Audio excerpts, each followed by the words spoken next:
Welcome back, everyone, to Terrence's World. Got a special guest, now three-time guest, our most Wow. current guest, Jack R. Honored, honored.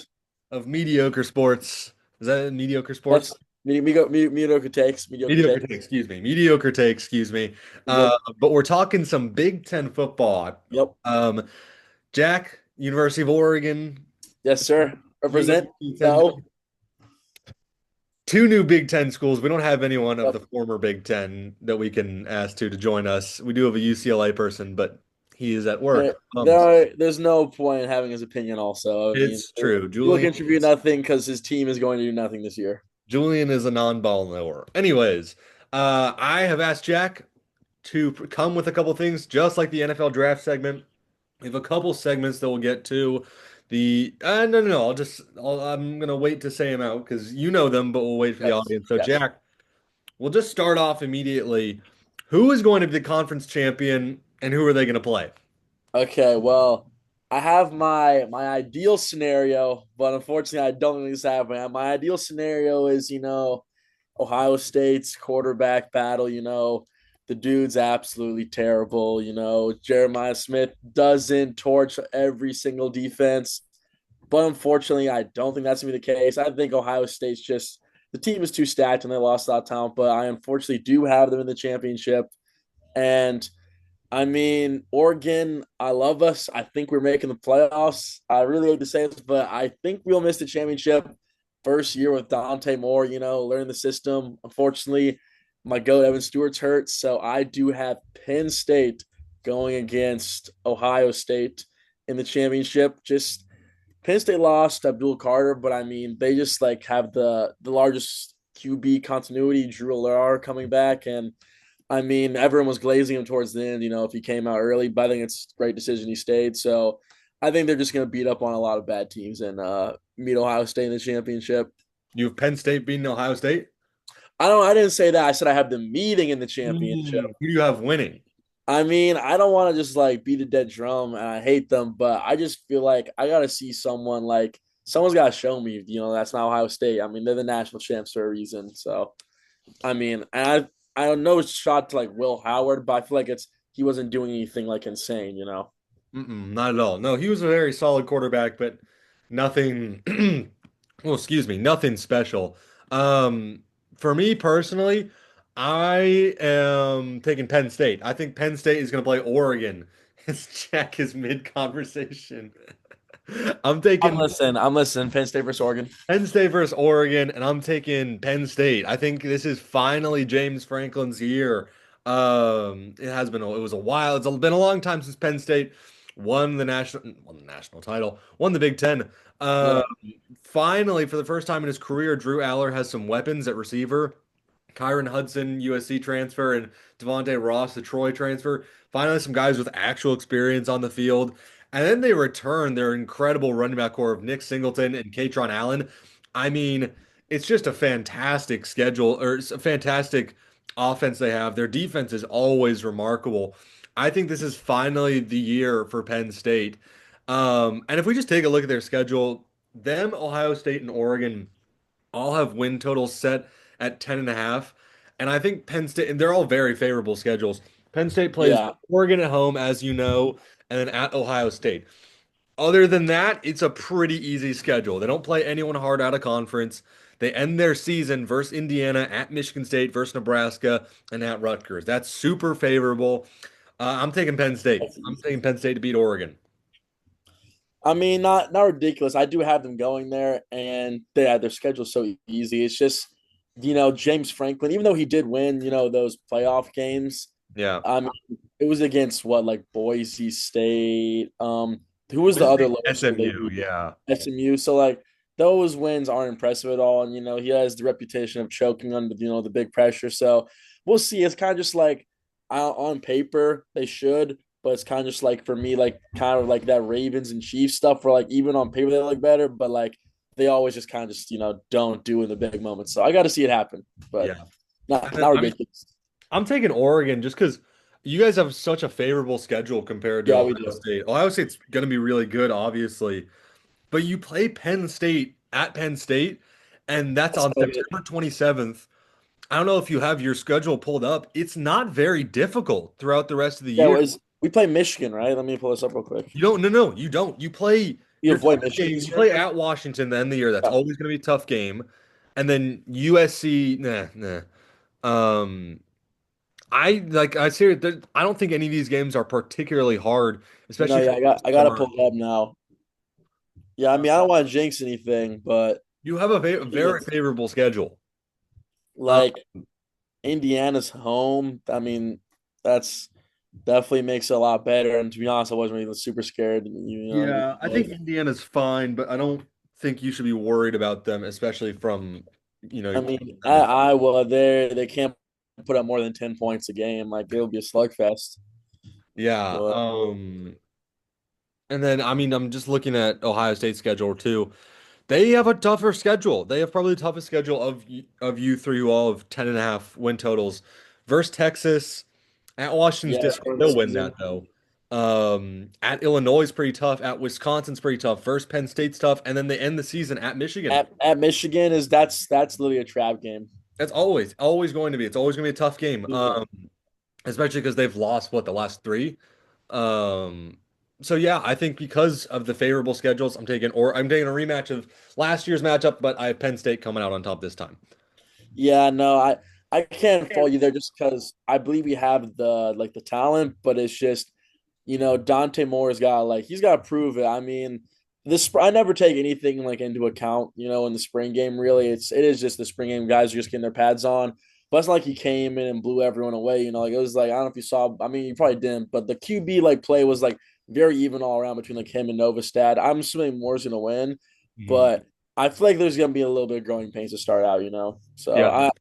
I'm not I think we're gonna be very good. I think our record's easy, but I'm not gonna be surprised if we end up choking the big game with basically first year starting QB. But I mean, he'll get that out of his way and then lock in the rest of the postseason. So it's fine. And it's also the whiteout, which Penn State doesn't actually have that good a record in the whiteout the past 10 or so years, but Yeah, still night game whiteout Penn State. It's gonna be a really tough environment. yeah, Definitely harder than anything he ever faced at UCLA. different than having our 10-year QB in the Yeah, championship exactly. And last year. having either Bo Nix or Dylan Gabriel who've Yeah, played in the SEC. Oh, I guess Gabriel didn't. But all right, but anyways, moving on. Jack, who do you have the worst team? And I bet we have the same answer for this one. I mean, I just have Purdue. It's low hanging fruit. Dude, we beat them by 60 last year, and I have the recruiting classes pulled up, but I don't really probably even check. I'm sure it's very very bad.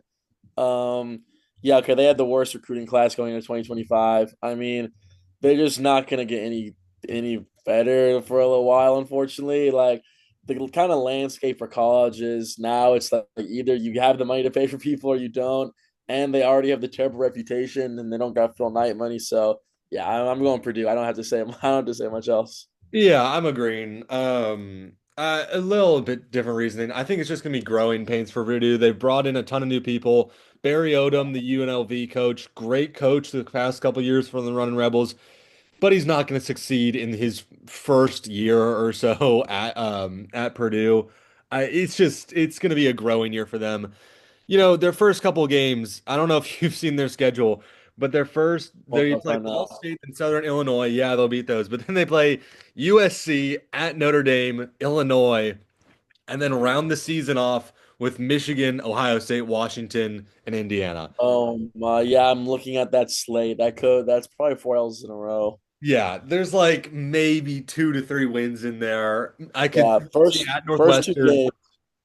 At Northwestern, maybe Rutgers, and then the first two. But like, no, it's gonna be tough for Purdue. Yeah, I Yeah, don't think we really need to discuss that much further. Um, but Jack, who do you think will be the conference play of the year? And this isn't like an official award per se, because there's yeah. offensive and defensive. But who do you just think will be the MVP? And it's possible we have the same answer for this too. We probably do. This guy tortured me. I don't know if you that gives away immediately, but I have Jeremiah Smith. You could go QB, and there's obviously the Drew Aller hype, but maybe a dark pull. Is Underwood's the Michigan QB, the freshman, right? But no, I'm not going with that though. It's Jeremiah Smith. He already was wide receiver one, best wide receiver in the country last year, pretty much as a freshman. So he's just gonna get better. and they're probably just gonna feed him the ball. Yeah, it's gonna piss me off the whole season. But yeah, Jeremiah Smith. Yeah, and once again, gonna agree with you. I just think he's the best player in college football. I don't really think he'll. I don't think he'll win the Heisman this year. I think next year he will. Yeah, It's Ohio State is always going to have talented receivers. But at the same time, when you have a new guy at quarterback like Julian Sain, he's going to be feeding him the ball. Just he's always going to be the safety valve as he should be. Very much throwing him there. I'll throw out a couple other names too, though, who could potentially be in that range. Drew Aller for sure. I'm trying to think of defensive players, but it's. I mean, when you think player of the year, it's always offense. But Drew Aller, Luke Altmaier from Illinois, he's good. I'll throw in Malachi Hughes from Oregon. One of the Penn State running backs, Katron Aller, Nick yeah. Singleton.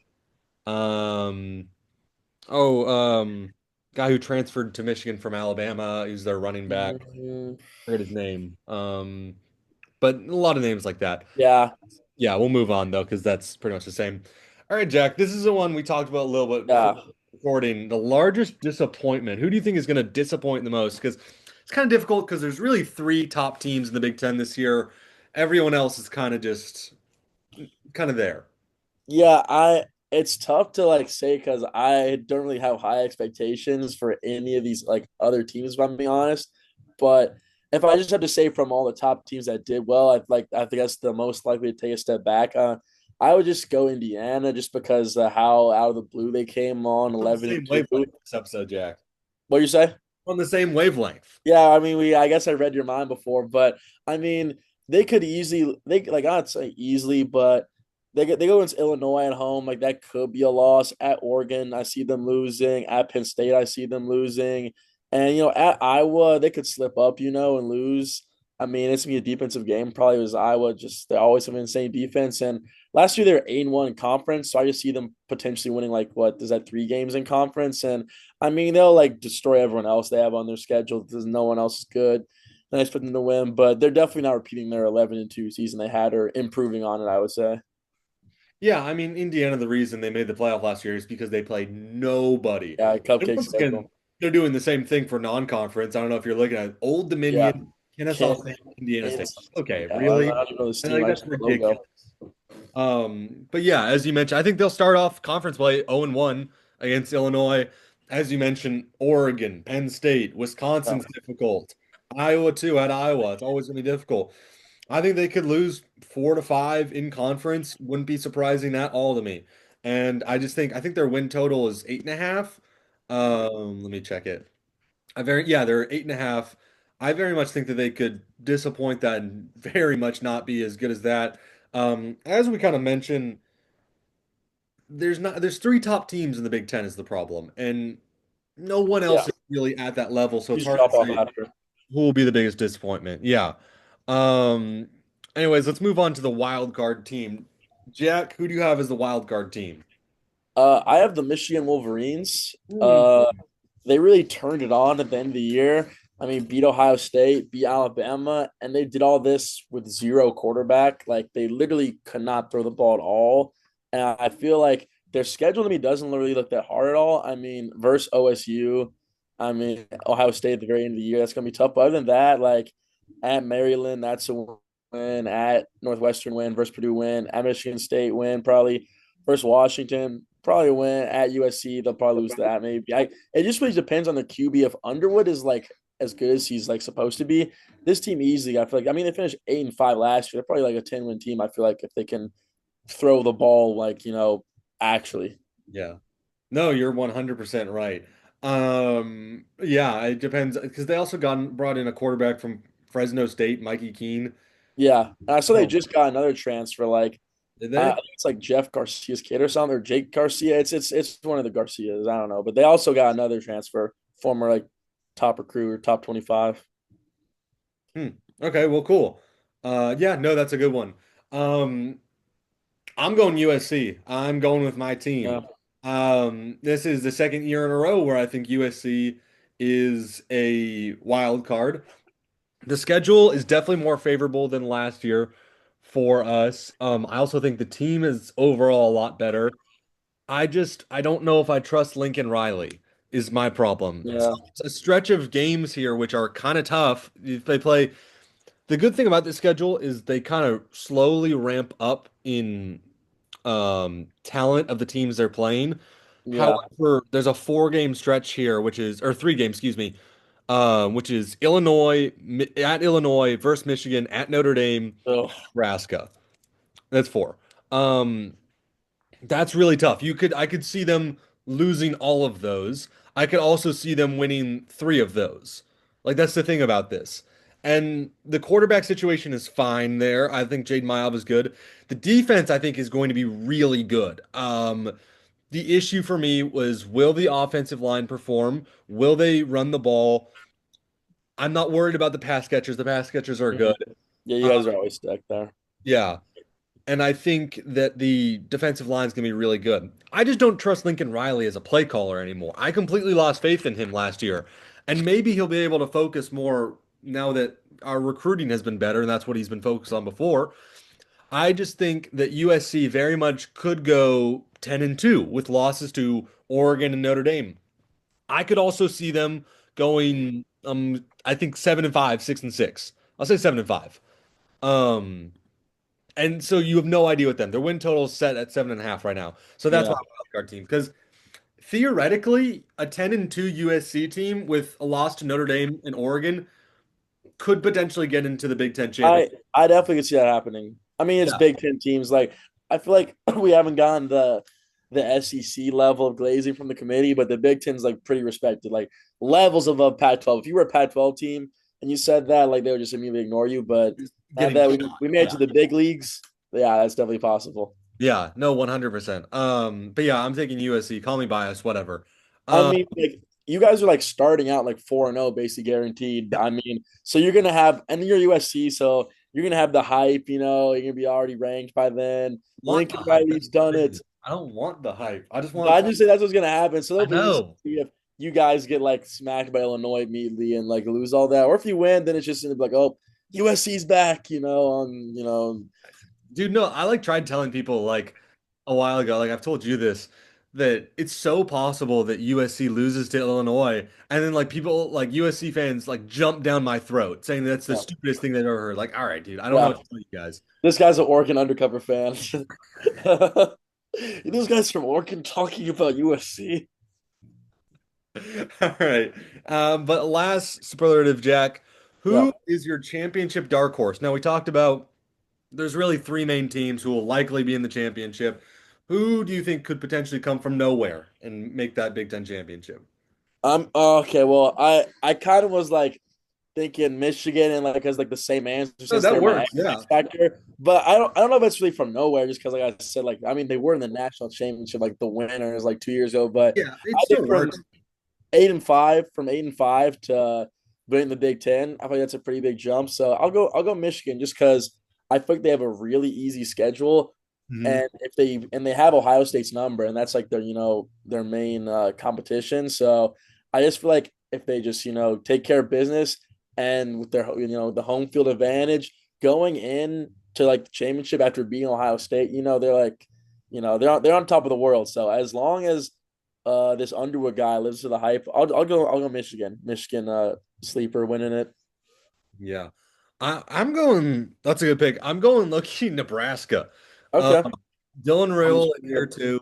He's got some better targets. They play a pretty favorable schedule. They have Michigan at home. They play at Penn State and USC at home. That's probably their most difficult games, and I'll throw in Iowa too. Um, but realistically, I could totally see this team going like 10-2, 9-3 maybe. I don't know if that probably wouldn't get them in the championship, but I could totally see them sneaking into like the playoff like Indiana did, just because they won yeah. a bunch of these Just games. getting a cupcake schedule and just you're the Big Ten. Exactly, yeah. So I totally could see Nebraska doing that. That being said, they'll probably just go like 6-6, like they always do. And I like, mean, yeah, they started off hot last year, so I mean they'll probably start off hot again because with yeah. the easy schedule and flashy plays from Raiola, but we'll see if they keep it up. Yeah. But I'm taking Nebraska, and that's all we got for the Big Ten. That's our Big Ten preview. It's only 2 of us today, so kind of shorter episode, but Less people, more intellectual takes, exactly. less No bullshit being spouted UCLA out. propaganda from a certain Yeah. someone. But that's going to do it for the episode. I'm going to do week by week previews of all the other conferences, then eventually college football playoff preview in total. Jack, thank you very much for joining me. Honored to be here. Honored to be the most frequent guest now. I'm glad to take the throne. Check out Mediocre Takes on Instagram, Sure. YouTube, Spotify, not YouTube, Spotify.